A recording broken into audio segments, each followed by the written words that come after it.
Do I have a minute to go get my glasses? You do. Okay. I'm going to say hello to everybody. Okay.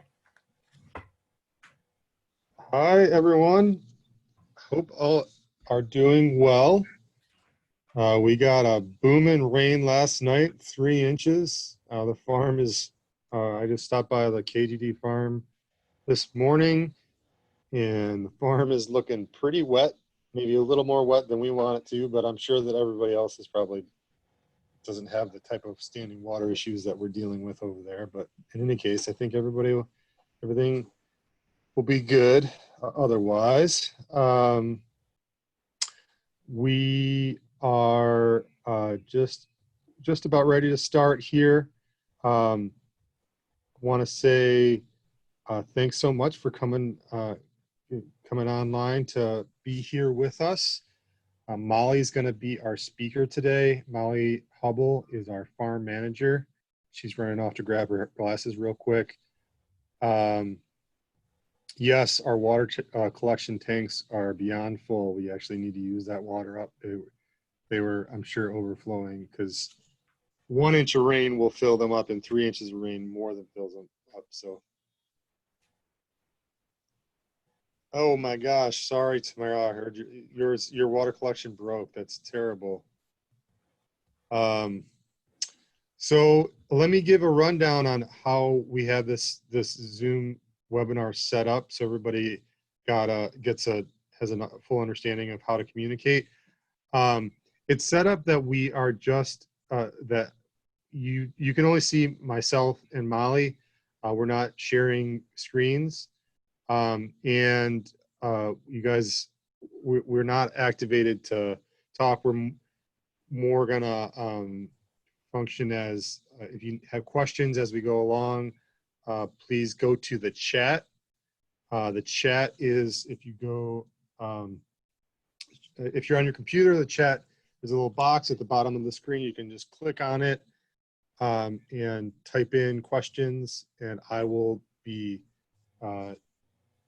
narrating those to Molly as we go along to keep the conversation going. And then I think if there's time at the end, we can open it up. We can't allow folks to talk. If there's time at the end, we'll open it up for like actual questions, but it's just a little bit easier to do it this way. I hope everybody's doing okay out there. Life is still strange with COVID and the state of affairs around the world in general, but we're hanging on strong here at Keep Growing Detroit. So with that, let's go ahead and get started. Very cool. Hello, everybody. I won't be able to see your questions, and also I'm going to be staring at I've got 2 different screens, so I apologize. I'm going to do this a lot. I'm Molly. I'm a farmer at Keep Growing Detroit Farm, and today we're going to be talking about pest management in your gardens. And kind of to preface all of this, you guys are aware, if you're Garden Resource Program members, that at KGD Farm and in our general ed and outreach with all of you guys, we promote systems of gardening and agriculture that are sustainable. not necessarily certified organic, but there's a heavy focus on helping growers set up systems that are holistic and take into consideration the total ecosystem that we're working in. So in Detroit, an urban environment, small scale.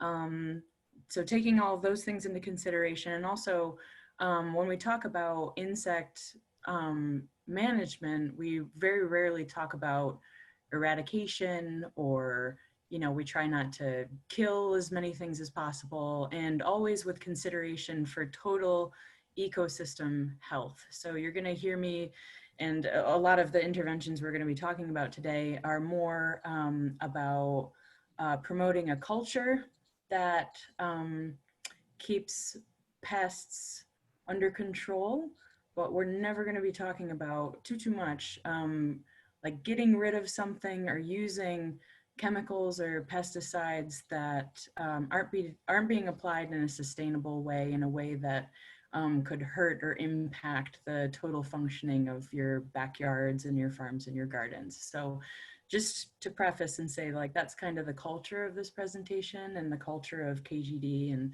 the work that we do as a whole. Make sense, Keto? Good intro. Cool. So you're not going to hear me say like spray the whole yard or like, like kill everything. In fact, much of what we do at KGD Farm and what we encourage you to do in your backyard is, good monitoring, and keeping numbers of pest species manageable, but not, destroy certain populations and get rid of things. So yeah, let's begin. So today we're going to be talking about the philosophy, and I kind of just did that, but the philosophy and like how we think about pest management in a sustainable way. And then we're going to talk about specific insect management techniques and materials that you can use in your gardens that are safe. And then we'll do kind of a deeper dive into some common insect pests, things that I know that I have in my backyard and at the KGD farm, and I've heard you guys have in your backyard too. And then actually, to end kind of on a high note, I really want to highlight and kind of promote some of the beneficial insects that are also back there and should be a part. They're working with and alongside growers. So getting to know their faces really well and understanding their needs and wants are just as important. So promoting the good bugs and working on controlling and managing the bad bugs are two parts of the system that are equally important. So we'll be highlighting some beneficials that you'll probably see in your backyard. So the approach. So when you see case study, you go out into the backyard and you've planted all sorts of tomatoes, or you've planted all sorts of my goodness, mustard greens or something. And you go out and you see that everything is covered in aphids. Oh my goodness. We should be kind of learning and training ourselves to read the environment for like whether there's a balance or imbalance, not like just is it there or is it not there? Because oftentimes when you see like too many aphids, it means that something is out of whack and needs to kind of be corrected. So pests are indicators of how far a production system is strayed from the natural ecosystem. So as gardeners, we are editing and we're kind of like, we're going through and changing the ecosystem in our spaces and drawing pests in. So you're probably always going to see some aphids in a healthy and thriving ecosystem, but when you start to see those numbers skyrocket, something's out of whack. And then insect pests are attracted to plants that are weak and inferior, absolutely. So this is getting into like how healthy is the ecosystem and the plants itself, also the soils, like what's going on. insect as an indicator of plant health. And in a well-balanced system, yeah, like those big numbers are rare. Like when everything is working together, the soil is healthy, the plant numbers are healthy, the plants themselves are healthy. You'll see things like aphids, but you'll also see a healthy and balanced number of the good bugs, the predators or the parasites, or those things that keep their numbers in control. So again, it's not about eradication of pest species, it's about maintaining equilibrium in your ecosystem. So that's kind of the approach. It's not just like bomb the aphids with something and then the problem's done. Because oftentimes if you get rid of the aphids, you've just gotten rid of a critical food source for like the beneficials, and then the beneficials, you know, their numbers get knocked down. So again, thinking about like total system health and keying into you know, that everything is kind of related and has to be working together in order for pests to not be as much of an issue for gardeners. So yeah, again, a prophylactic approach. So like, you know, like many little interventions throughout the season instead of this kind of like bomb it out approach. Holistic, so keeping in mind like that everything is, you know, kind of working together in a system. Yeah, and everything's connected. So it's not just treating a symptom, it's looking at the whole, you know, cycle that's at play in your backyard. Yeah, and also if you've got sick plants, it's usually an indicator of, and you see a lot of aphids on them, it's an indicator of maybe like soil health. And also, I think we do this well at KGD, but there's an emphasis on having a very diverse ecosystem. So many different kinds of plants, helping each other, keeping things in equilibrium is really important. Yeah, this is kind of a deviation from like conventional agriculture, right? This is something that sets small scale urban agriculture apart from like more conventional large scale agriculture. We have the ability, the time, and kind of like this like small scale focus to really think about the ecosystems that we're trying to be good stewards of in our backyards. So like it used to be just spray the problem, right? Look for the symptom, spray or get rid of the problem. This kind of like we just kill it approach and then we're good.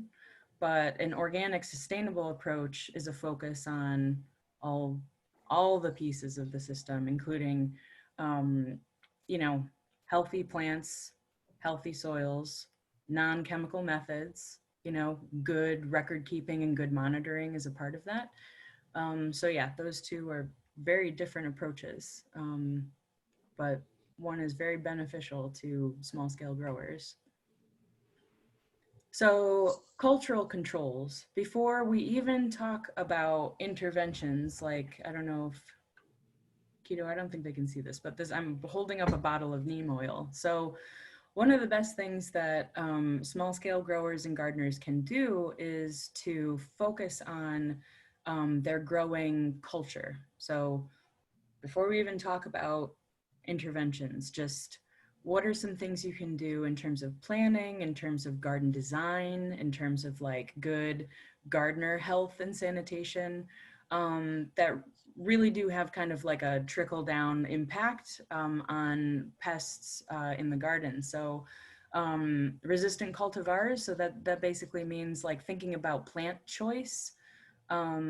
So you know, when you're looking at the beginning of the season, your list of things that you want to grow, if there are things on that list that you know tend to have for you every year pest issues, like putting a check mark next to it and saying, you know what, I tend to have like issues with this kind, maybe I'll try a different kind of, you know, maybe instead of curly kale, which can hide aphids and is really hard for me to get out there and monitor because I can't see them as well. Maybe I try like lacinato kale, which is a flat leaf. It's a little easier for me to monitor and keep tabs on aphid populations. So like being strategic about what you're planting, how you're planting it. So this includes like cultural methods like crop rotation. So not planting your tomatoes in the same area of your garden every year. Companion planting. So we're going to talk about trap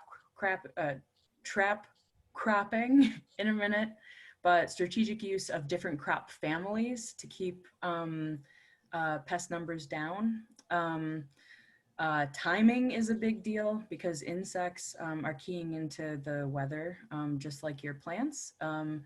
And to a certain degree, we can premeditate when their populations are going to boom based on weather predictions. So thinking about that. Good sanitation is something we should all practice, but if you're walking through an area with, I'm going to use it a lot, but aphids, and they, of course, like they do, fall off and cling to your pants or your boots, and then you walk through a portion of your garden that didn't have aphids, chances are that you inadvertently just brought a pest into a space that didn't have them. So good sanitation, cleaning of tools, and making sure that when you're moving around your garden, you're being considerate of where the pests are and where you don't want them to be, and maybe just checking yourself for that is important too. It's amazing how much that can actually impact the number of pests in your garden and where they are. Good soil management is, Can I jump in there a little bit, Molly? A few yeah. questions here. Um, so related to cultivars, just to note that a lot of times when you're ordering seed, well, first and foremost, we, of course, most everybody here is Garden Resource Program members, and we try. That is something that we're very much paying attention to when we are ordering seed for GRP members. So we, and from that angle, we are trying to pick pick things that are the best performers, have the least amount of stress, or are less prone to have pest problems.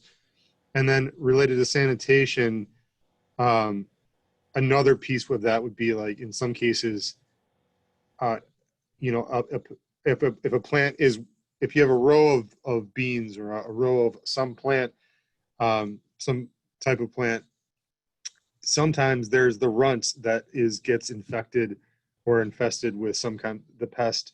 Usually the runt, or the one of the ones that wasn't doing so well, maybe struggling a little bit, is prone to have more pest problems. And if you're going to pull, it may be a good idea to pull that out, and sanitation in that case would be getting it out of that situation completely. Or if you have, like Molly said, if you have aphids and you decide to cut off some of those leaves because they're so heavily infested with aphids, then remove those entirely from the scene so they're not going to be spreading onto other plants. I just wanted to kind of elaborate on that. And then there was a few questions related to ecosystem. So I'm sorry, in generally speaking, talking about beneficials and praying mantises. So when you get to that, Oh man, yeah. we can talk about that and maybe sourcing. Sure. And then also, question: would spraying non-chemical spray be included in conventional methods? Spraying non-chemical spray in conventional methods. I think in conventional methods they use Yeah, like really, both and, but I think the yeah, idea is like what Molly was talking about earlier, is considering the ecosystem instead of bugs bad, garden vegetables or plants good. It's more like, well, how, if I spray this particular chemical, yes, it may address this particular pest, but it also may hurt some other good bugs, and that upsets the whole system, and it's not being very responsible to the environment. yep. Yeah, yeah, exactly. And we're going to talk about a couple like chemical, I mean, they're like plant-derived sprays, Neem and Pyrethrum a little later on, that do their job for sure, but do less harm to the overall environment than some of the conventional sprays, which tend to last for a long time, impact more than just the target pest species, and can cause, yeah, myriad other kind of like system issues. So we'll be talking about that in a minute for sure. Um, uh, so yeah, sorry. Does that answer, that answers the question? We good? Mm-hmm. Okay, yep. And then other cultural controls would include using mulches, so covering the soil to maintain moisture and good soil health, and also to prevent some of those bugs from coming up out of the soil. Yeah, composting, strategic use of tillage, flame weeding. I don't think we're going to talk about too much because that's, yeah, that's like really specific. But I can answer questions if people have questions about flame weeding, and then trap crops we will talk about in a minute. So we already just kind of talked about this. Some varieties of crops may be less attractive to pest species or tolerate more damage than others. So some are hardier than others. And KGD does a good job of kind of constantly and consistently looking for, one, getting feedback from you all on how the new varieties are doing, and two, kind of reading the weather and insect and pest patterns that we see as our climate shifts a little bit, and trying to find the best varieties that work for Detroit. Also keeping in mind, you know, it's not just the variety and how attractive it is. It's, you know, sometimes how hairy the leaf is and how thick the leaf is, and whether or not the flowers on it have a certain smell that attracts or repels certain insects. So those are the ways in which some plants are better suited to gardens and decreased pest species than others. So for example, like kales, curly kales are a good example of, you know, a morphological characteristic of a plant that we love to eat, but those curls and those ruffles make for a really wonderful shelter and home for aphids. So the morphological characteristics of certain plants are really important to consider when you're trying to create a resilient garden. Yeah, so, and also we call it pubescence, but those hairy leaves, for example, you know, on cucurbits, they have like those like hairs on the top and underside.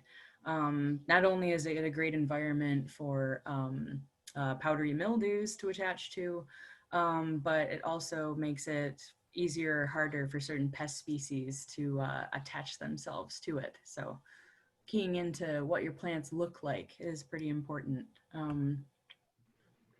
Just Um, pause. Can I pause you for 1 second there? I yeah, just want to, I want to make a statement to the group, just to make a note, because I know we've had some more folks come into the room.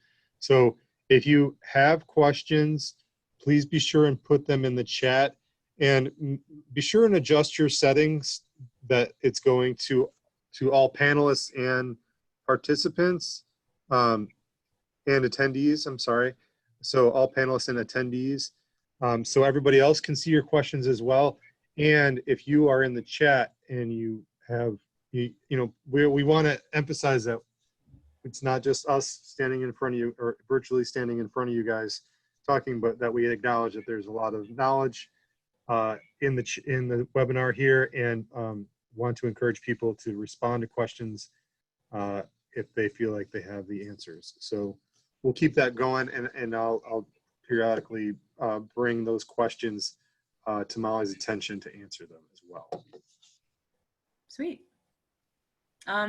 For this slide, just another note about resistant cultivars, or resistant plants, plants that are less attractive to pest species. There are some plants that you can plant in your garden that have a natural defense, physiological defense. For example, here's a great picture of the chrysanthemum, the African chrysanthemum, which is where we get pyrethrum, which is a, plant-derived spray that you can use in your garden to keep certain pest species under control. So sometimes it's inherent in the plant that it's going to resist certain pest species. And also the other note is that insects are attracted to leaves in the yellow-green color range. And if you think about the plants out in your yard, like after, a period of drought, some of that like green starts to leave their leaves, they start to turn yellow, and inadvertently, as they start to kind of dry and show stress, and they inadvertently signal pest species that they are more attractive, because that's what certain insects are looking for in the garden. So when your plants are stressed, they may physically, like visually, be sending the signal like, hey, like come and make the situation worse for me. So healthy dark green leaves are less attractive than yellowing plants under stress to certain pest species. So that's a good note. Crop rotation. So many pest species overwinter in the ground. And when they want to emerge in the spring, if the crop that they were feeding on in the fall is there again for them in the spring, you've just given them exactly what they wanted, right? They come up and their favorite food is still there, because the adults last season thought this is a great place to lay my eggs because look at all of this food. So one way that you can change your culture, and we talk about this a lot, and I'm sure a lot of you do this, is to not plant crop families. So like the nightshade family of plants, the cucurbits, if you have specific questions about this, we can get into it, but to rotate your crop families around your garden every year, so that when those pests come up in the spring, their food source is gone, and a different one that they probably aren't interested in, is in its place. And that's a good way to, one, keep them guessing, two, keep their numbers down, and yeah, three, like all you had to do, you didn't have to buy anything, you just moved the plants to another raised bed or another portion of your garden. Yeah, so 3 questions to consider when deciding whether crop rotation will help is, how long is that certain pest in the field? Like how long can it sit in there without its food source? So some insects can stay like dormant and underground for longer than others. Others have to come up, feed, and then make more of themselves. How capable of it is it of invading other areas? For example, aphids get blown by the wind, but they're also like really bad crawlers. So we often kind of like pick them up and move them, or they get blown to another area. Whereas, certain flying insects like hornworms, which turn into a very big, very adept flyer, can move themselves around very easily. And how well does it survive on other hosts when the crop is not present? Like, will it, settle for its second favorite dish? Like if its favorite thing isn't there, will it settle for another crop that's like not its favorite but very similar? Um, if that makes sense. Yeah, plant non-susceptible crops so that pests have no food. That's a really hard thing to do in a small scale like backyard garden, because there's usually a pest for every, if you have your tomatoes, your cucumbers, your greens, and your whatever, there's a pest species for pretty much all of them. So you're probably going to get pests. um, and knowing your botanical families, like I just said, know what's in the nightshade family, know what a cucurbit is. And once you know that, you'll know what needs to be rotated around with what. For example, tomatoes and eggplant and peppers are all in the same family. So if you had a tomato or a nightshade pest in this garden and you move only the tomatoes, but the eggplant or the peppers stay in that area, you've only rotated one of those out, but the crop family still exists there. So those pests are going to come up and their food is still there for them. So you've got to know what plants belong to what families and move the whole family to a different spot. Cool. And this is an example of a rotation. So this is, I'm looking at it and I see things that probably everybody grows, although you will see that clover um, is in here. So clover is not something we eat. It's included in this rotation because it attracts bees and helps with soil building. So actually it's a really good example of putting something non-edible but beneficial into your garden rotation.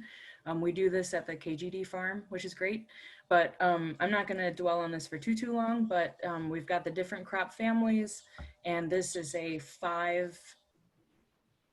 garden with 5 raised beds, I can assume, and you'll see that every year those crop families rotate to a different bed. Okay. Companion planting.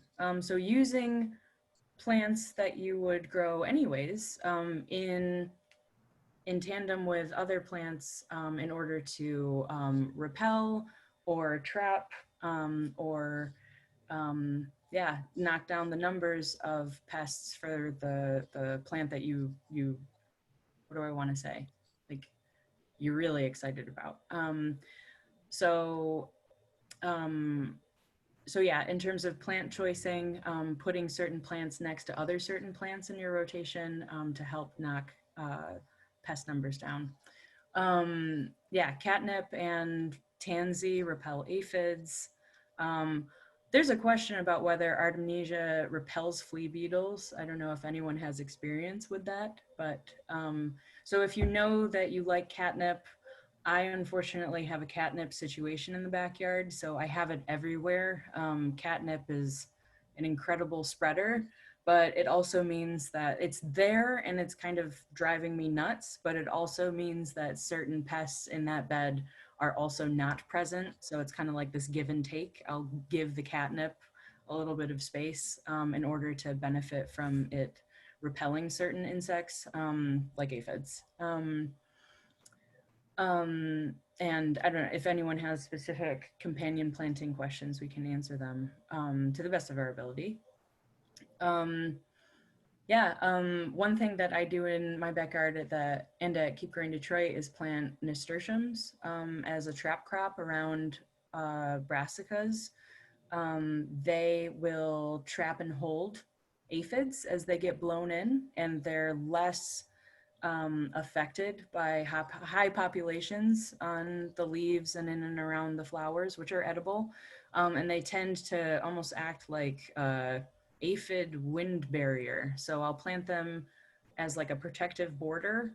The aphids, if they get blown towards my kales, my cabbage, and what have you, will get stuck first in the nasturtiums and stay there and largely not affect the plants. And then that decreases the number that ultimately make it past there onto the kale. So that's one strategy. A few questions here, Molly.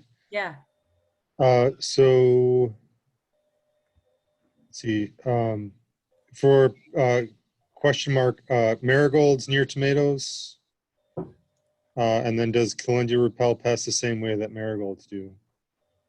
I'm not sure about calendula, but marigolds, yes. Marigolds repel. Nasturtiums attract. So if you're using marigolds, yeah, I've seen marigolds used in between tomato plantings. Like, so there's your tomato row and there's marigold in between that and the next tomato row. and it does kind of like discourage them and actually kind of like sends them outward away from your tomatoes. Um, I've also seen folks use a combination of an attractant plant and a repellent plant. So marigold would be a repellent plant, nasturtiums would be like an attractant, to kind of direct the flow of pests out of a garden. So like put marigolds in between your rows of tomatoes and maybe something like nasturtiums on the outside of your tomatoes, so that one is pulling them away from the plants and one is pushing them away from the plants, if that makes sense. But yeah, I have used them with varying successes. One more quick question before we move on too much further from rotation was any considerations for um, like don't plant this after this, like don't plant Yeah. when you're rotating, you know, maybe in terms of like heavy feeders or Yep. like Yeah, actually that, exactly that. So like if I had to like, if there was like one big takeaway with crop rotation, because we could, I mean, we could do a whole class on crop rotating and why and the science of it and soil building and pests and what have you. But I think if there was like one thing to encourage you all to key into, it's categorizing your plants by heavy feeders or light feeders, and also length of like residency in the ground. So, for example, anything with a big fruit on it, like eggplant and squash and melons and peppers, tomatoes, those all take like a larger amount of nutrients from the ground than other things. For example, like cut and come again lettuces, those are pretty light, and they're also not in the ground for very long. So at a minimum, try and from like a soil health standpoint, try and move your heavy feeders around and follow them with a year where the soil is allowed to rest, either by planting like quick crops or something that like doesn't stay in the ground for very long, and also pair it with some sort of like soil building or reparative thing, like planting field peas or something that fixes nitrogen in the soil, or adding a lot of compost and organic material to kind of bring the soil back up to a healthy place after the heavy feeders have kind of taken some of that out. Does that make sense, Keto? yep. Yeah. There's way more to it than that, but yeah, in general, if you plant like big feeders year after year after year and you're just adding compost and compost and compost, you're still knocking, you know, the beneficial aspects and like the available micronutrients and macronutrients down every year. You've got to give your soil a resting period, and yeah, so I hope that answers the question. Yep. Cool. Um, and in terms of timing, the other thing that I wanted to say, um, adjust planting schedules accordingly to avoid peak pressures. So certain pests hit at certain times of the year. For example, flea beetles on all of our cole crops, our brassicas in the spring, like that's basically clockwork. So if you can premeditate that, or with, you know, row cover on top of your plants, or maybe change the planting date, or plant kind of like a sacrificial plot of mustards before you plant like the main crop of mustards, to kind of draw the pests away from the planting that you want to eat. Those are strategic methods you can use. So knowing when the pests are coming out of the ground and adjusting your planting schedule, it's a good idea. This is a big deal. So sanitation, don't bring the unhealthy plants back into your garden, especially if you see obvious signs of pests. I know that some of you in the GRP, I'm so sorry, brought some pests back home with you from the hot crop distribution. Some of you all had aphids. It's always a good idea to isolate those plants for a minute and try and get the numbers down before you put them into your garden. So treat them before you plant them. If you are facing unhealthy plants that you want to get in the ground, otherwise just be very picky and choosy. So again, pest species are attracted to yellowing, yellow-green leaves. So if you bought it that way and put it in the ground, you've just created a beacon for pests that says, come here, this is a great place for you.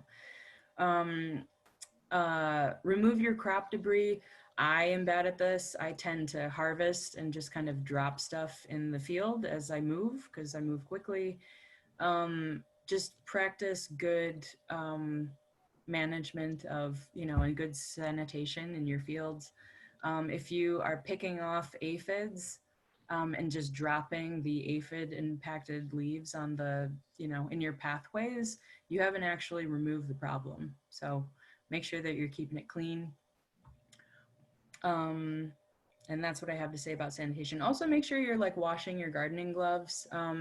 You won't be able to see certain eggs, for example, like aphid eggs, like you can't see, or aphid, like pest eggs, you might not be able to see.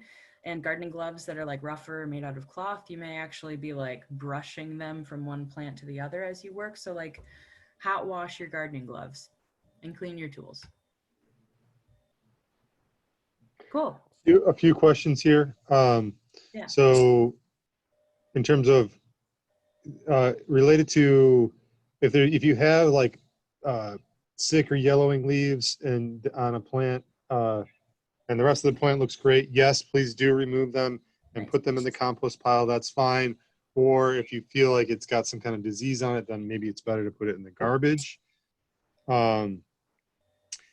It's an okay thing to do it. Put them in the compost pile if you turn the compost regularly and it heats up enough. And we're getting into, and then just generally speaking, we're gonna get deep on specific pests coming up. So just hang tight, guys. Cool. Yeah, sorry, we're still talking about culture, so good culture, and mostly because like if this isn't the first focus, if having a good garden culture, it should be the thing you tackle first and the thing that you spend the most time on, because I swear if you have a good gardening culture, like you will always, let's just all recognize this, you will always have pests in your garden. They're an indicator of a functioning ecosystem. It's when the ecosystem is not healthy that you see their numbers raise and lower. So culture really is everything. So that's why we're spending so much time today on good garden culture. It's because it's foundational. It's really important. And from it, you'll build a more resilient system, and the pests that you have are going to, not be as impactful. So soil management, super important. Yeah, and you don't think about when you go out and you see aphids on your, and you go, aphids on everything, the plants look awful. You don't necessarily think about like, I wonder what's going on in my soils first, but you should be. Because that's where about 75% of insect pests spend part of their life cycle. And if there's something funky going on in your soils, like for example, your organic material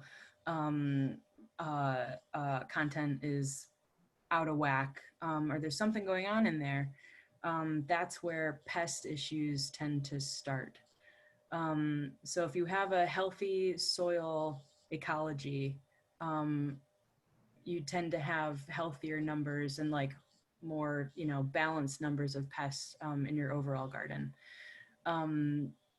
Yeah, they also are places for a lot of natural enemies of insect pests. And we'll talk about the beneficial insects at the end.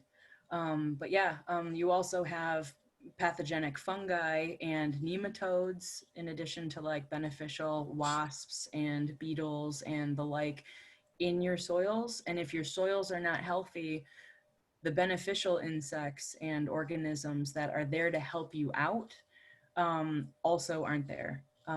So that's, yeah, again, soil, it's foundational. Culture, it's foundational. Healthy soils lead to decreased pest pressures in your garden. Oh man, this is a great, this is excellent. I wish we could just all like sit with this and look at it, but this really drives the point home that uh, good ecosystem health really does kind of start and end in the soils. And you have all of these guys working alongside you. Um, so yeah, this is the soil food web. I might actually move past this keto unless there are any like specific questions. No, just time check. You're about 1:45. Yep, exactly. So I'm gonna jump. This is a lot about soil health.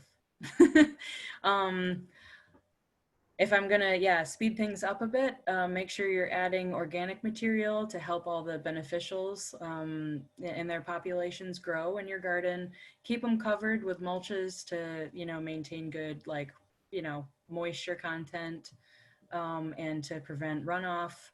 And try not to till as often. So you'll see we have videos on how to use like gentler soil prep methods on our YouTube channel, including broad forking and not using a tractor. All important things to consider when you're trying to keep pest numbers low.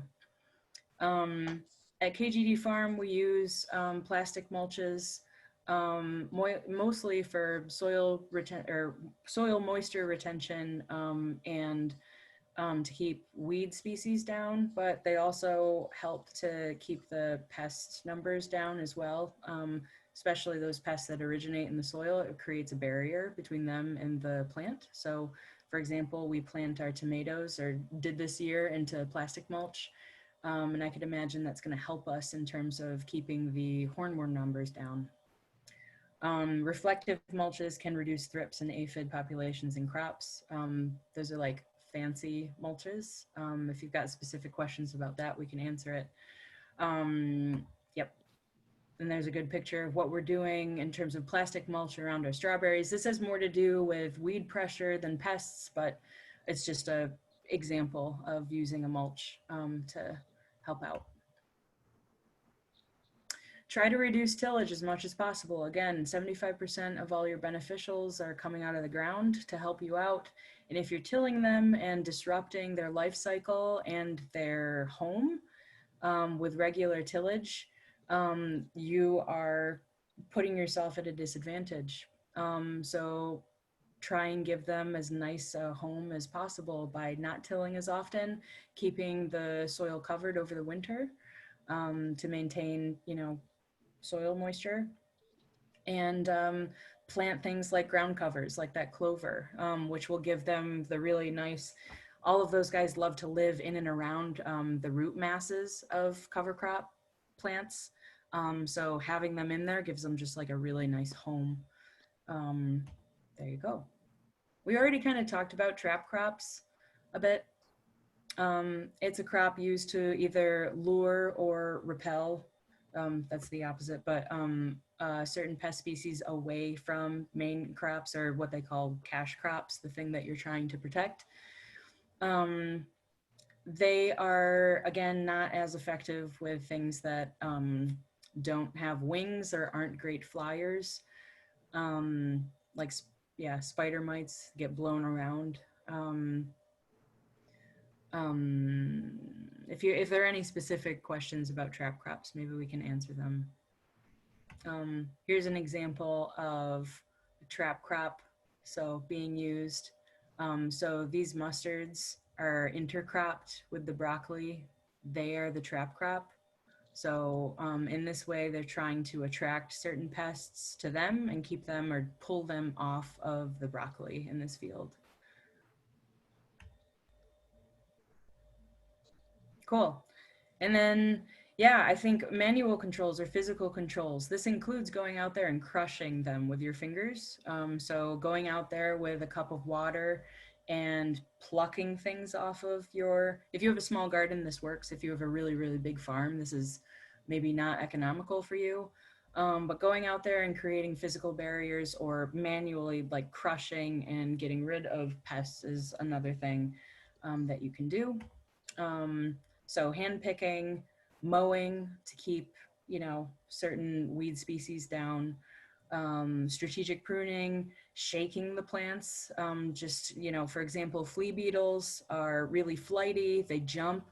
And if they sense that the plant is moving or something's near them, they'll jump off and it interrupts their feeding. So shaking the plants. And also, I have definitely sprayed aphids off of my kale before. That is good at knocking down their numbers, but it's not, you know, they sometimes they crawl back up. But if you have a really bad aphid situation, it can help. It can be like, you know, like, oh shoot, like I need to get these off, like in the moment decision, to spray them off with water. But you'll have to come up with a more long-term plan for managing them in addition to that. Floating row covers are effective for keeping flea beetles off of your spring brassicas in the spring. Creates a physical barrier. Again, things like plastic mulch create physical barriers. And then cutworm collars. I don't know if anybody's done this before, but cutworm comes out of the ground in the spring and it starts looking for its favorite foods. So if you've ever gone out and seen your newly planted collards with, like, you know, your baby collards, and they just look like little stumps with no leaves on them, and maybe the top of the plant is sitting right next to it, like, you know, a tiny lumberjack has come along and just like cut it. Those are cutworms, and you can have some success by creating a collar, either with like a, you know, a paper towel tube or like a toilet paper tube around the plant. Just creates a physical barrier, and I've had some success with that. And also, I mean, the cardboard, or in this case, the piece of paper, just, you know, it breaks down as the season goes along. So you don't have to go out there and like find all the pieces of plastic. It just turns back into the soil. So that's a really good way to try and prevent that. Baits, traps, and lures. Off of this, I will say that Japanese beetle traps don't work. Keto, I don't know if you can reflect that back, but Uh, I mean, it's more of an. I mean, my knowledge of them is more of like, um, that just to get a sense of the population. yeah, it's a good way to see how big the problem is, but if you talk to landscape companies or some garden centers, I think the what I get from them is that if you put a Japanese beetle trap in your yard, you've just, so it's a, you know, it's sending out like, you know, a pheromone that attracts the beetle. You've just created you've turned your garden into a beacon for your neighbors' Japanese beetles and your neighbors' neighbors' Japanese beetles. So it tends to exacerbate the problem more than it does get rid of it. Maybe just put it in your neighbor's yard. I think that's a great idea. It's a great idea. Or like we're gonna have like, you know, yeah, like them in like random fields. So like just put them like on the vacant lot at the end of your block, as far away as possible. Maybe have your neighbors all like sign off on it and just put it as far away from everyone's garden as you can. And maybe that helps everybody. And biological controls. So I'm going to highlight some at the end of this, but not just beneficial insects, but also other beneficial organisms, protozoans, nematodes, fungus, BT. All of these things work to help you out in the garden, and identifying them and being able to say, like, is this a problem or is this actually a living solution is really important. Um, Do you have resources on beneficials? I do at the end of the, oh, like, do I? Okay, you're gonna talk resources at the end. That's fine. Keep going. Yeah, actually, and like at some point, yeah, I will write down some of the books that I use, and some other resources at the notes. like I can add them. I forget how we do that, but I do have some resources that we can share with people. Okay.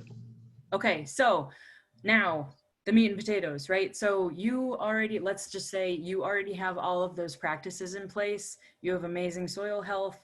You're doing regular monitoring. I encourage you all to go out weekly and do a garden walk like we do at KGD and look for things like plants that are struggling, like weed pressures that are too much. Look under the leaves, over the leaves, and just be watching for things that look out of whack. Look for the certain number of different pests that you're seeing. Also, be marking down any beneficials that you see. For example, healthy bee population observed, or I saw a praying mantis today. The more you record and the more you keep track of when you're seeing these things, the better able you are to premeditate issues and just make that a part of your garden culture. So regular monitoring. But let's talk about, okay, so we've done all the good things. We have great culture, we're monitoring, and now we've identified that we have an issue. How do we solve it? So these are like rescue treatments, I want to call them. These should just be things that you do when you have a really big problem. So for example, when cultural, mechanical, and biological strategies are insufficient, then we step in and we use some sort of botanical pesticide, for example. So number one, botanical pesticides. So these are our recommendation for if you are going to use some sort of spray. Neem, Pyrethrum, they are plant-derived materials, and they are effective, but they also tend to break down rapidly in the environment. Some can be more toxic than synthetic pesticides, so you've got to be careful with their application. You still have to use them, even though they're healthier or sometimes better for the environment, they still are not like without consequences or potential challenges. So you have to read and like do your research on these things before you use them. Oops, I went too fast. Only Neem and Pyrethrum are approved for organic practices. So Pyrethrum comes from the chrysanthemum. It kills on contact. So if you're spraying it in your garden and the bug is not there, it's not going to linger on the leaf and give you any help. So the bugs have to be present and they have to get hit with it in order for them to get knocked down. It's a control for aphids, beetles, caterpillars, thrips, and mealybugs. And it's again, you can buy like and use it on organic certified gardens and farms. Neem comes out of a tree. Yeah, it's an irritant and a repellent. And we at the KGD farm use it to keep aphid numbers low by regular applications directly to the affected leaves and the insects.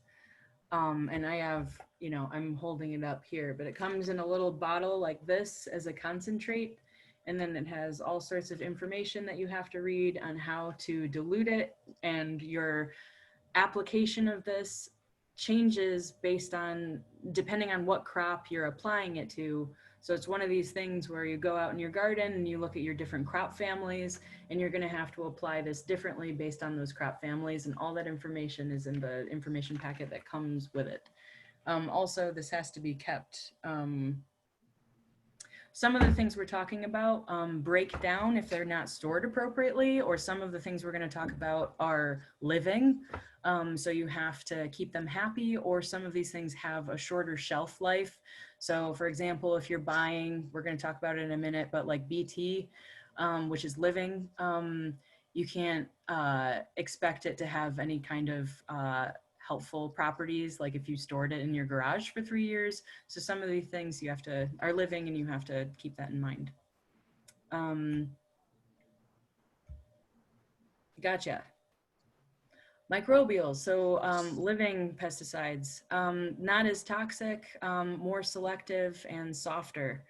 Um, the limitations with living interventions that you can spray or place on the plant is that they, just like living things, are impacted by UV light and temperature. So um, oftentimes you have to apply them when it's not super hot and dry so that they can live wherever you're spraying them. A good example of this is BT, which is um, a live microbial, um, and also has a really short, it has a short shelf life if you're not storing it appropriately. So it's effective, but you have to be really good at timing it and applying it based on the instructions. Keto, do you have anything to add there? I don't think so. No. Okay, cool. So here's some specifics about BT. This is something that I just want to point out how it works. So it's a living organism. It comes like in a solution, like this bottle. You have to keep it happy until you apply it. And then when you apply it, it's ingested by the pest. And that's how it works. It has to be eaten by it. So you got to like kind of get creative. You have to timing is really important. So BT is something that you can use to knock down caterpillar, like cabbage looper caterpillars, but they have to eat it. So you have to time it so that the caterpillar is there and growing kind of at the beginning of its life cycle for it to work. And you also have to, again, not have like a super hot, super sunny like day. You've got to like time it well in order for it to help you out. Oh man. Yeah, so I don't have a lot of experience working with parasitic fungi. So I just kind of wanted to include this because it's um, something that farmers use to control aphids, thrips, whiteflies, and grasshoppers. But I don't have a lot of specific information for you. And like, I definitely don't have like a cultural example of us using it at KGD Farm, but it is there. So if you want to do your research, go for it. Nematodes, fabulous. Nematodes, again, another living thing, so you have to keep them happy and time your application of nematodes appropriately because they're also sensitive to UV radiation and drying out. Many ways to apply them to your plants. Oops. And they are helpful in interrupting pest life cycles. Gotcha. Spinosad, this is another thing that is used to control, another living thing that is used to control caterpillar populations. It works the same way as BT, but is a little better, in my opinion, at controlling their numbers. And it's applied similarly, if that makes sense. There we go. And if anyone has questions about that, yeah, specific questions, we can answer them. I'm trying to move faster now. And then this, what's that? No, I just said, good, great. Cool. And then this is something, so inorganic pesticides, so we just talked about the organic ones, the plant-derived ones, or the living ones. Many people have had questions over the past classes about diatomaceous earth. That's considered an inorganic pesticide. Kaolin is a clay that can be used. Insecticidal soaps, we talked about actually 2 classes ago. That's something that we use at the KGD farm. Also can be, OMRI or safe for organic practices, and horticultural oils, all things you can use to knock down pest pressures when they're starting to cause trouble. So I wanted to talk specifically about diatomaceous earth because I think that's where people had the most questions. And I'm going to start with, there it is under a microscope. So you can see that it's all these like sharp little pieces, right? It's like tiny sharp pieces of glass. Um, it's made from the ground up bodies of like prehistoric like organisms. So these little pieces are like super sharp and they act like teeny tiny little razor blades that pests, when they come out of the ground or they're walking around the plant and they come in contact with it, it screws up their respiratory system and can scarify, scratch up their bodies and make it easier for them, the bugs, to desiccate, to dry out. So it's kind of a mechanical intervention. So diatomaceous earth is spread like on the ground or on the plants itself. And it loses its effectiveness when it gets wet. So it's something that you have to reapply after a rain event. And it's also important to note that there are a couple different grades of diatomaceous earth. The food grade, and it'll say on the package, food grade diatomaceous earth, is the kind that's appropriate for use around gardens and pets and kids. It's effective against slugs, beetles, worms, fleas, mites, and unfortunately spiders and some of the things that are also beneficial. So be mindful of that. You're probably helping to keep pest species down, but you may be also hurting some of your beneficials too. And also, if you yourself are sensitive or you're an asthmatic or whatever, like if you're applying it and you breathe it in, it can impact you. So be mindful of that. Wear a dust mask, don't apply it on a windy day so it's blowing like back in your face. And then, yeah, again, sprinkle it on the ground, or you can actually sprinkle it on the plants themselves. So diatomaceous earth. Finally have it in a slideshow form. And there it is. Cool. So those are some interventions that we use, that you can use in your garden when your ecosystem is out of whack. So we talked about cultural interventions, planning and tending to your garden spaces in a way that keeps the ecosystem in balance, mechanical interventions and good record keeping so that you're watching the trends and you're staying on top of it before those pests become a real issue. And then picking off plants and tricking them either by putting, like physical barriers around them. And then if that doesn't work, going to one of these like environmentally friendly, short-lived interventions that are plant-derived and safe to use in a very strategic, very targeted way to address I'd say acute problems when they arise. Does that make sense, Keto? Yep. Got all the things? Cool. I'm going to breeze past. So this next section is about the insects themselves. I'm going to kind of breeze past this portion that talks about what insects are, because we probably have a good understanding.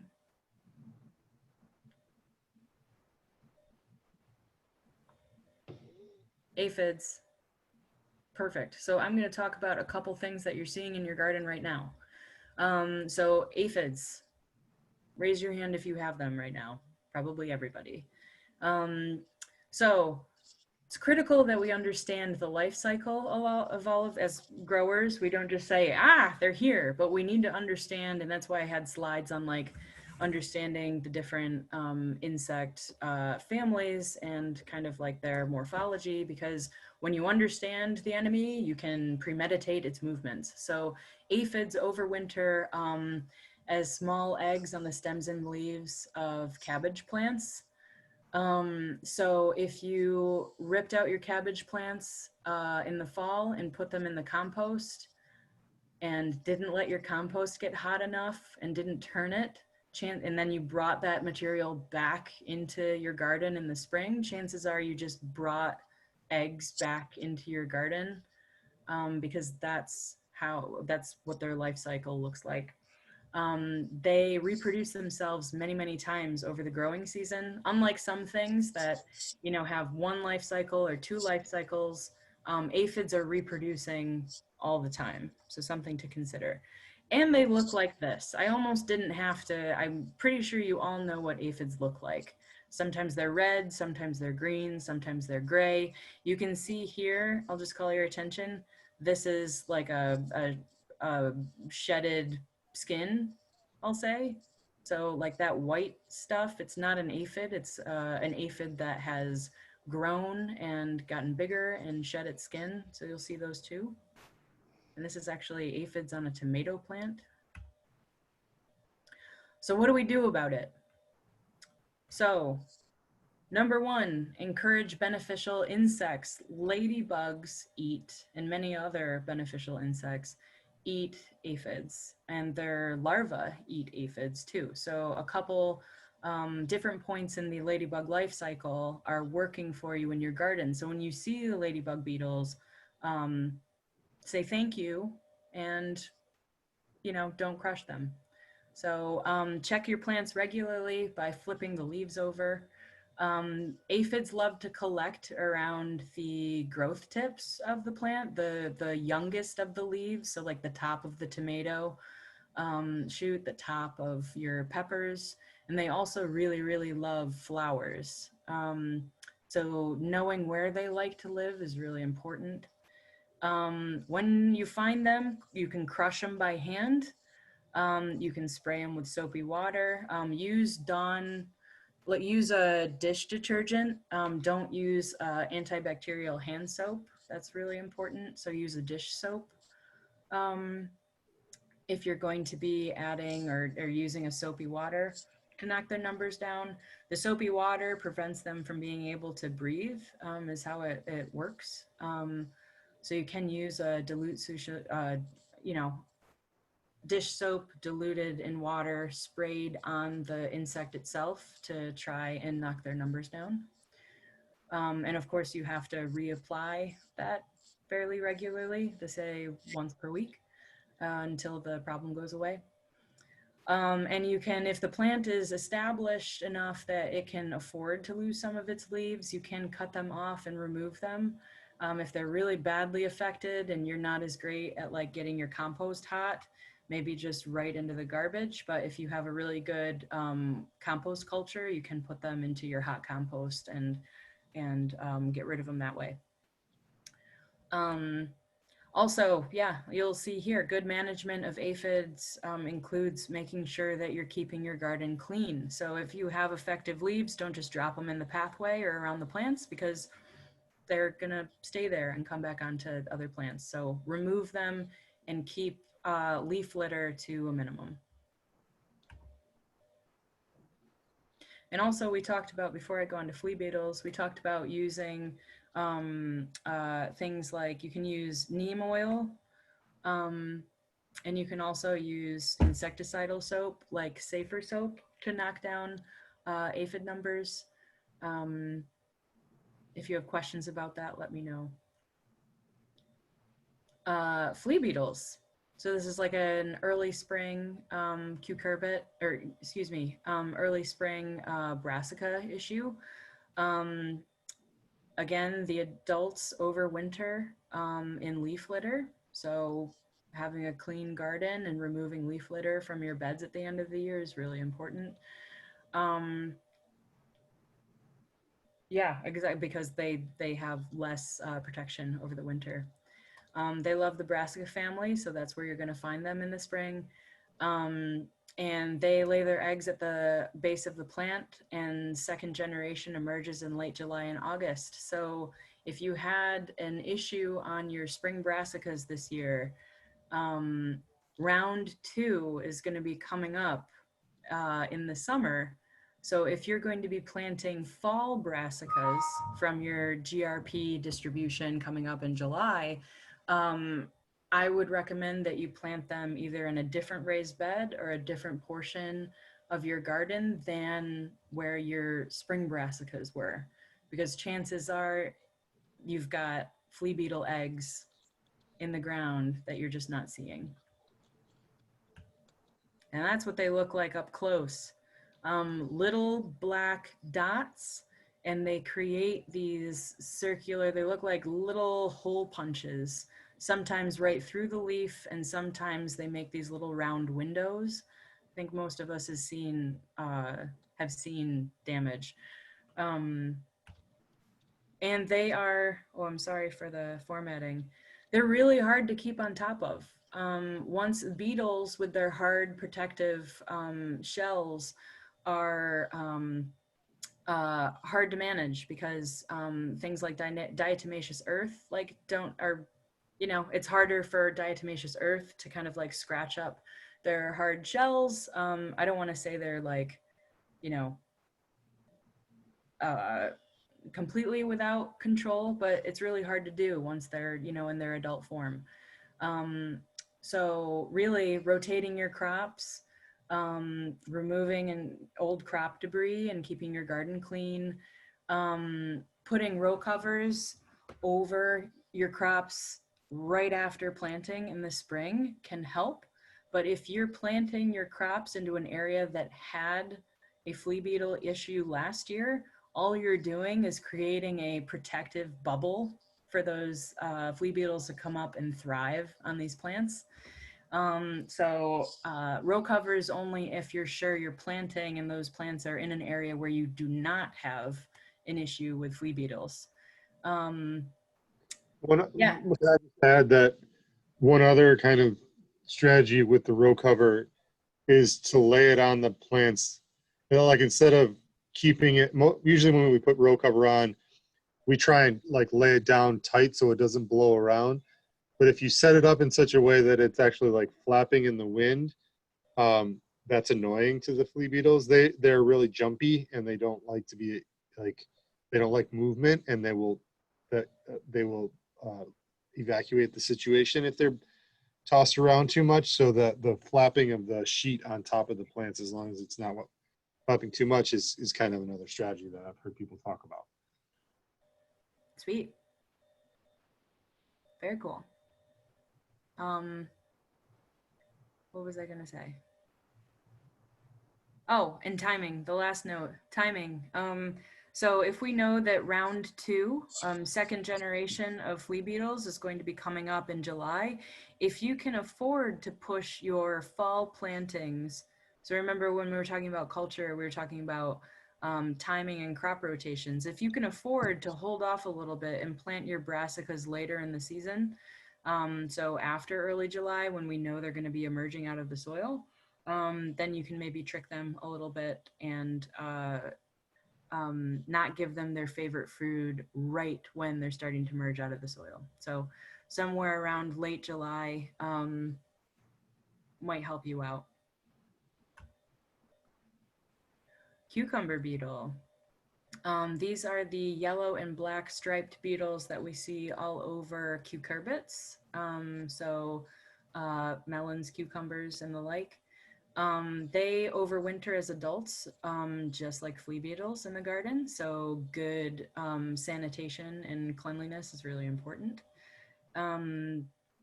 They feed on all members of the squash, cucumber, melon family, so they will be all over the place. So you have to, again, lump all of those plants into one grouping and rotate them around as part of your good cultural practices. Once the plant is established, they tend to not have as much of an impact. It's when the plants are really small, like they only have a couple leaves on them, they're just starting to come up, that the cucumber beetle feeding and being active on that plant is going to have the biggest impact, because the plant is just trying to grow and establish itself, and the cucumber beetle, even small numbers, can impact the growth of that plant significantly. So be out there and be monitoring. And also, this is a good, I'm going to show you in a minute. This is a good, there they are, right? Spots and stripes. And this is a good pest to practice, kind of like going out there with a cup of water and picking them off the plants. Honestly, if you only have a couple, um, because just like the flea beetles, once they are adults, they're really, really hard to control for because they have that hard outer coating. They're less susceptible to other interventions, either like chemical or things like diatomaceous earth, because they have that protective coat. Um, so, in terms of good culture, try and start your cucurbits early instead of direct seeding. So if you have the ability to take your GRP, like winter and summer squash seeds that we give you, and start them indoors and get the plants established before you plant them, that's going to give them a better start in life, get them ahead of, the pests. Um, Making sure that you have good soil fertility so that the plants themselves can outgrow the impact of the cucumber beetle faster. Um, Good variety selection. That's something that KGD does for you. So we tend to, you know, give you those uh, squash and melon varieties that are quick growing and tailored to the Detroit environment. Um, so they can outgrow the pests we have here. And maybe work on planting your squash at a different time. So timing is really important. And you can try the same as Keto was saying, try row covers when the plants are small, maybe keeping the fabric loose so that it knocks, as the wind goes across it, it knocks the beetles off or scares them into like jumping off the plant. And I'm going to say it a million times over, but good garden cleanliness and keeping leaf litter to a minimum is going to help you out with these guys. Oh man. So there are some questions about squirrels particularly. No kidding. What are the questions about squirrels? Oh, just can you talk about how to deal with these annoying squirrels? Oh my goodness. I dealt with it by investing in a lot of chicken wire. So 1-inch chicken wire around the garden. Um, Squirrels love my tomatoes. I hear that's kind of a weird thing for them, but they also love squashes. They love everything. So on this list, it's kind of like, don't just try one thing, maybe try many things, a collection of different cultural practices to try and keep it down. Um, I've heard mixed results from using either human hair or like take the hair out of your hairbrush, or like when you brush your cat or dog, using that and placing that around your garden strategically to get the scent of you and the scent of animals that they don't like your cat or your dog, as a deterrent. But I think what happens is, after many rains, the hair breaks down or whatever, or the hair doesn't break down, but like the scent of that animal breaks down. So maybe that's like a temporary fix. Um, uh, Trapping them, I found, squirrels will just replace themselves. You create if you remove squirrels, you've just created a squirrel vacuum that other squirrels are going to like swoop in and take advantage of. So there's always another squirrel. So I think the best interventions are to, one, plant more than you anticipate needing. So almost like if every year squirrels eat all of your winter squash, and you only had like a couple plants, double that number, so that you're guaranteed to have a couple that you can still save for yourself. And if you don't have the space, if you have like a very small garden, um, your presence out in the garden, like actively out there and working around things and like, touching plants, being present in the garden can be a deterrent. If they see and smell you, that's a deterrent. And then strategic use of fencing.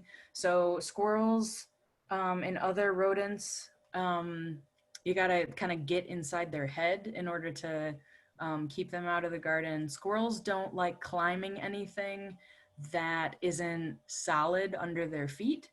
So if you create a nice solid chicken wire fence that's really like stiff, they're gonna think, oh, that's an easy thing to scale. But if you leave your fence a little loose, so that if they were to try and climb it and it moves or it shifts or it's like, unstable under their feet, like that's a deterrent. Um, I've had some luck keeping squirrels out with like 4-foot chicken wire that I allowed to stay kind of loose at the top. Um, they don't like that. It freaks them out a little bit. Um, and that's kind of the best thing I can come up with. I also adopted some cats and I let them hang out in the garden. So the cats have actually been really good at keeping the squirrel numbers down. So be more present in the garden. Maybe try animal hair or fur, like around the outside of your garden. If you're going to go the fencing route, keep the fencing loose so that they can't climb it or it freaks them out when they try to climb it. And that's the best. That's the best I have for you. Um, Border plantings for things like rabbits or the more like kind of like based on the land animals. Onions, marigolds, garlic, chives, anything with a really strong scent tends to deter things like rabbits from your garden. And also raised beds. Rabbits don't like leaving the ground. They're a prey species that really, really doesn't like the feeling of being up in the air. So if you have a rabbit issue and you are designing a garden, go for raised beds because they really don't like having to jump up to get to their food system or their food source.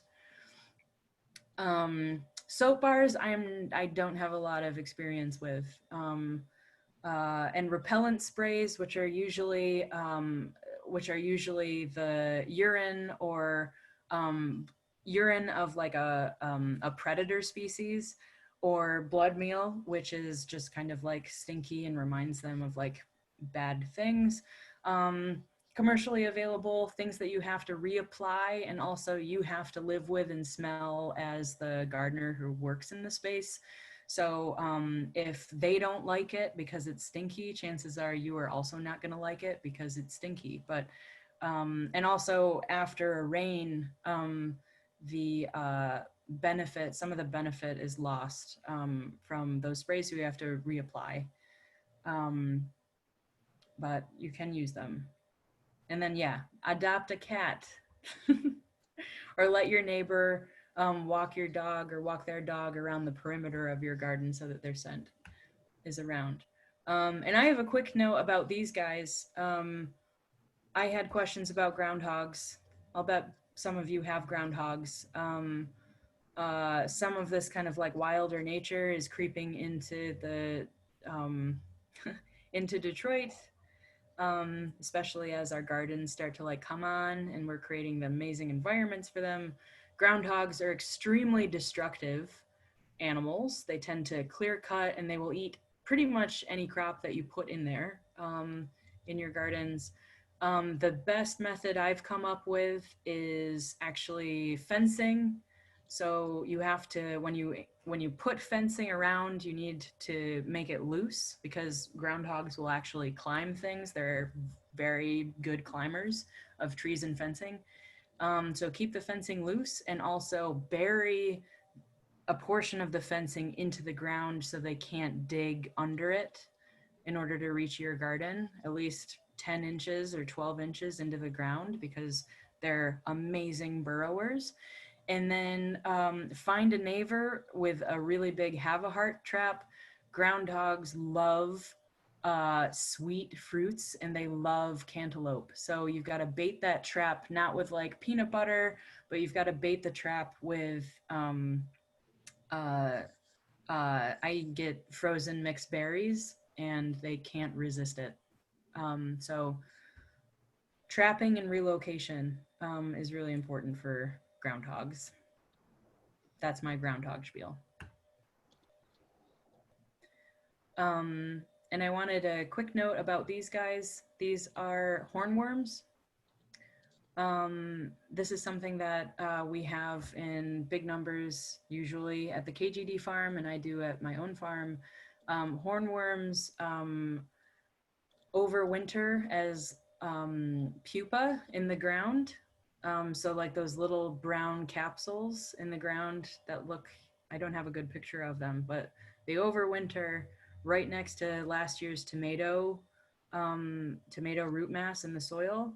And then in the spring, they want to come up and they want to, well, now-ish, they come up out of the soil and mate, and then the eggs are laid, and then right when all of your tomatoes are setting fruit is when this caterpillar comes out, and they are a complete fruit and plant destroyer.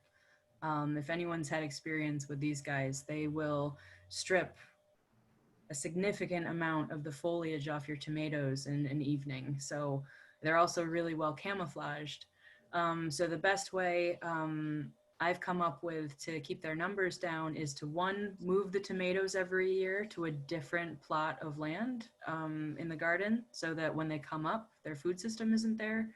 And then also to go out there with a bucket of soapy water when I do start to see the damage and actually pick them off the plant and put them into the soapy water and remove them, which can be like something you have to do either weekly or twice a week until you feel like you have a handle on it. They're really, really tricky to control without the help of these guys. So this is the last portion. Okay, we are right at 2:30, so Yeah. maybe just spend a few minutes on this, and I would like to round it out with any final questions. Okay, got it. So we already have established that there are natural helpers in your gardens, and we're going to highlight a couple that are actually predators. So let me get to it. So ladybug beetles, we already talked about. These guys are amazing at eating aphids. They, both the adult and the immature, the larva, will eat them. So when you see them, thank them and encourage them in the population. They look like this. I think we all know what this is, so I'm going to move right past. But maybe what we're less familiar with is what their immature stage looks like. And these guys, they look scary, and they are absolutely, if you've never seen them up close, they are voracious eaters of aphids. And so look out for them on the undersides of leaves. They are doing the good work for you. These guys are also helpful, not to be confused with they're red, but like in terms of the spots, if you saw them really quick, you might think maybe they're a bad beetle. They're actually a good beetle.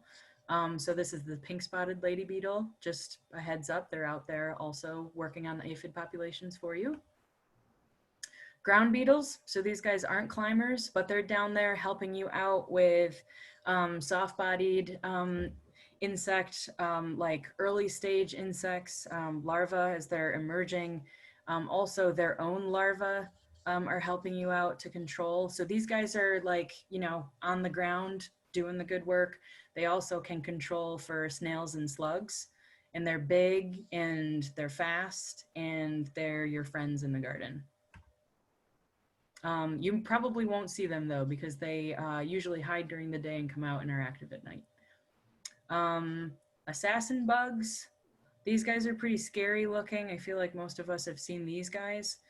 They love to feed on, they will help you with tomato hornworms, and they love soft-bodied insects like other caterpillars. And yeah, they're a little freaky looking, but they are helping you out by doing this. It's hard to see, but this is a Colorado potato beetle larva, and this assassin bug has its proboscis right in it, and it is having, this is a, this is akin to like the Capri Sun of like feeding for insects. That's what's happening right there. So yeah. I like these guys. I love insects. Unfortunately, they will also prey on some of the other beneficials. So this is like some beneficial on beneficial. It's an issue. So this is a honeybee, a native honeybee, and this is an a example of how they can be a little indiscriminate in their feeding. So not great.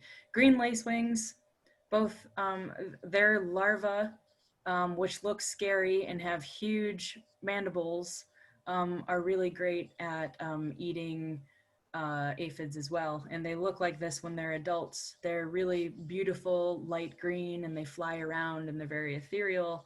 And then their eggs are laid underneath leaves, usually on the veins, and they're always laid on these like stalks. So they look like alien eggs, but so be watching out for those. Those are good guys. And other predators, someone said talk about praying mantises. So praying mantises are great helpers in the garden. They are a large bug that has one generation a year. So they hatch in the spring and then they lay their eggs in the fall. They're great because unlike some of the other beneficial insects, these guys can catch and eat some of the largest pests in the garden. So grasshoppers, for example, they love to eat grasshoppers.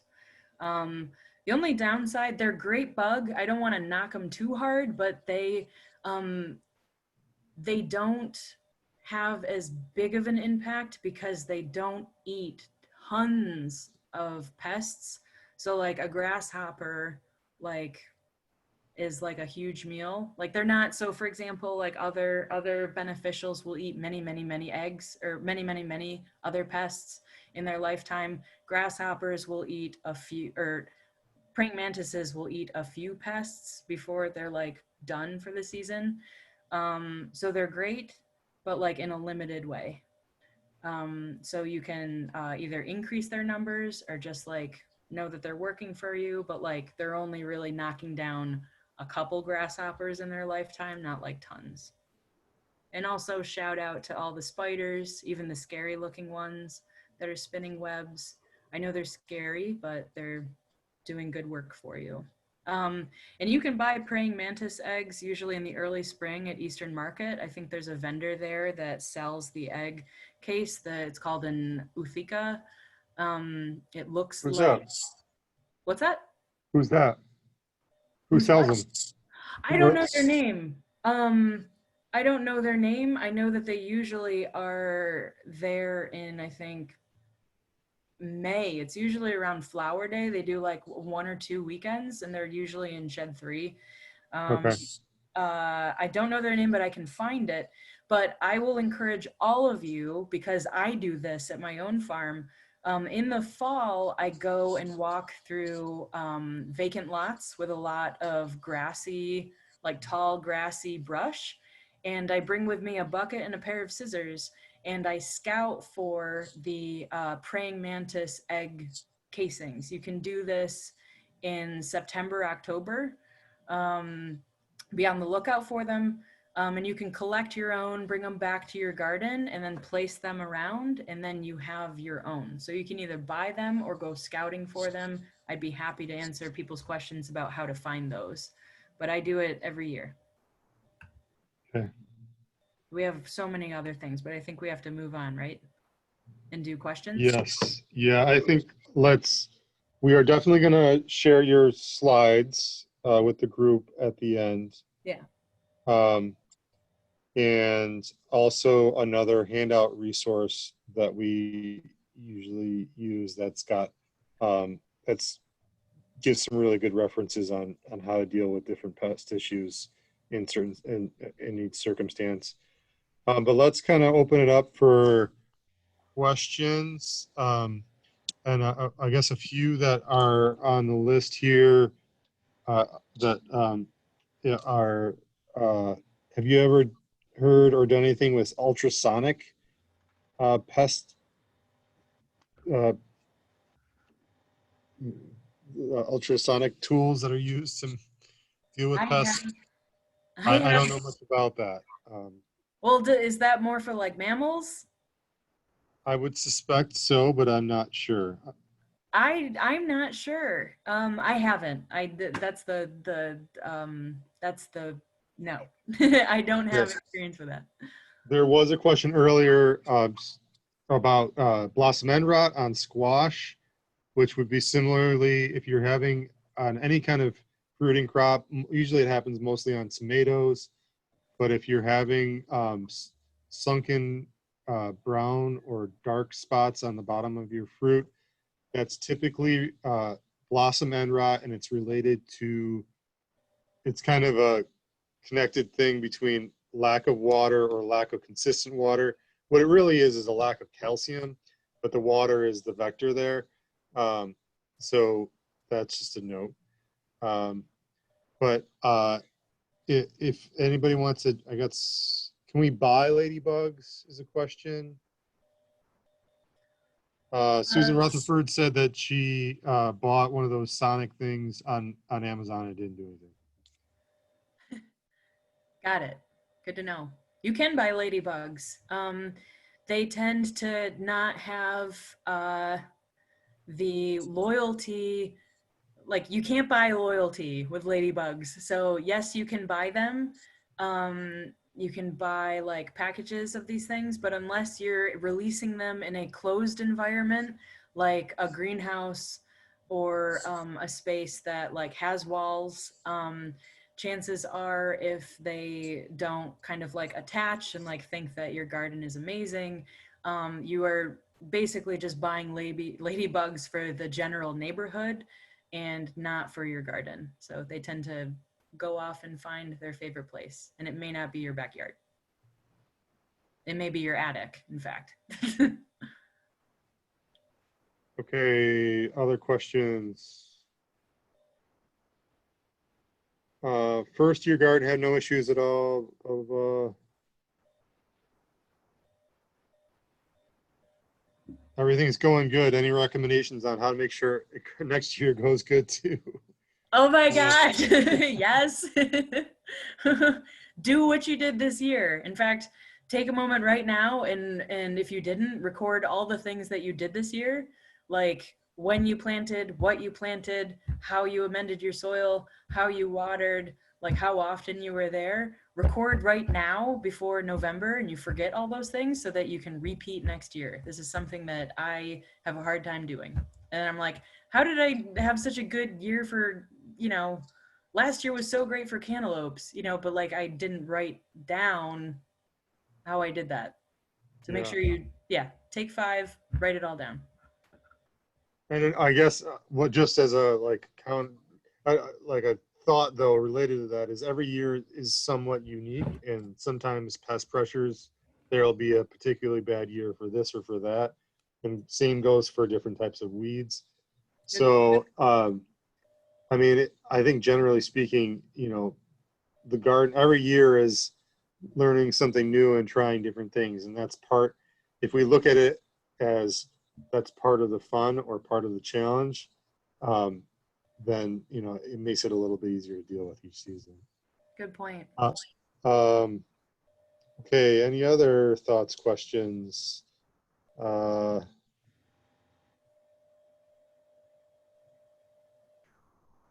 What can I mix to spray on my kale and collards to protect? Whoa. So I guess just to emphasize that a lot of the things that we talked about are, there's like proactive and there is reactive. So like reactive is like, oh, I have aphids on my kale. How do I deal with these aphids? Proactive is what can I do to prevent anything from bothering my kale? And I would say, if you don't mind, just to say what Molly was emphasizing a lot in the beginning is focusing on the health of the garden, the soil, and the plants. That is a huge thing as a protective effort, as a prophylactic or preventative measures. Cool. And more specifically, yeah, like that, and for example, BT we talked about early. So BT is something that you apply kind of proactively because it's a living organism, right? And it needs to be ingested at a certain point in the cabbage looper's life cycle. So you apply it when you see the white adult, the butterfly or the flying around laying eggs, um, or shortly thereafter, so that when the caterpillar emerges, the BT is already on the leaf.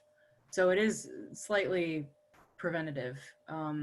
It's about good timing and having the BT available, you know, to be ingested on the leaf when they're emerging. What else you got? Thank yous. Um, I guess we'll just, I think that's mostly it. If we'll give it one last shot. If you have one last question or last couple questions, and then we're going to wrap it up. Has anyone ever used hydrogen peroxide as a fungicide and an insecticide? No, be I would be cautious with that. I'm not sure if that. So I would do my due diligence. I don't have experience with it. Leslie's offering up.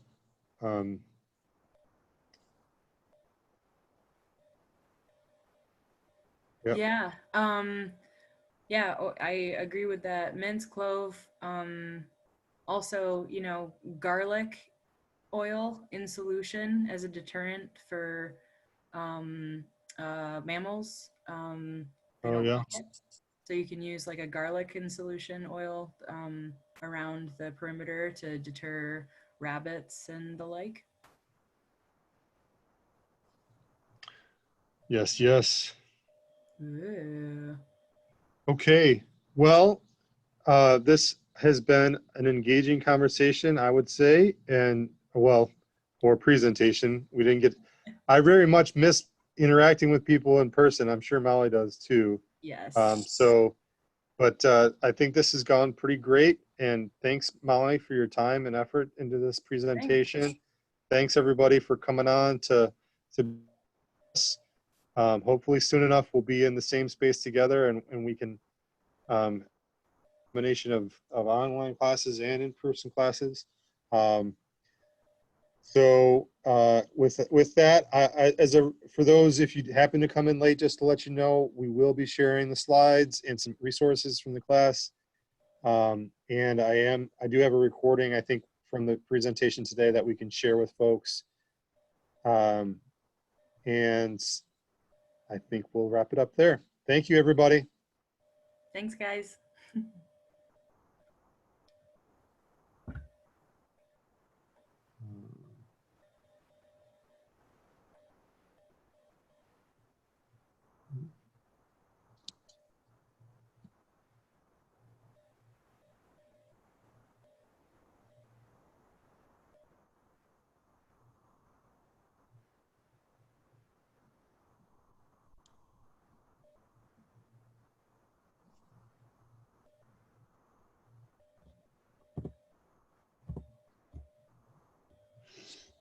Right on. Woo! I Um, think they're still here. Are we still recording? No. we are. I'm going to stop that right now.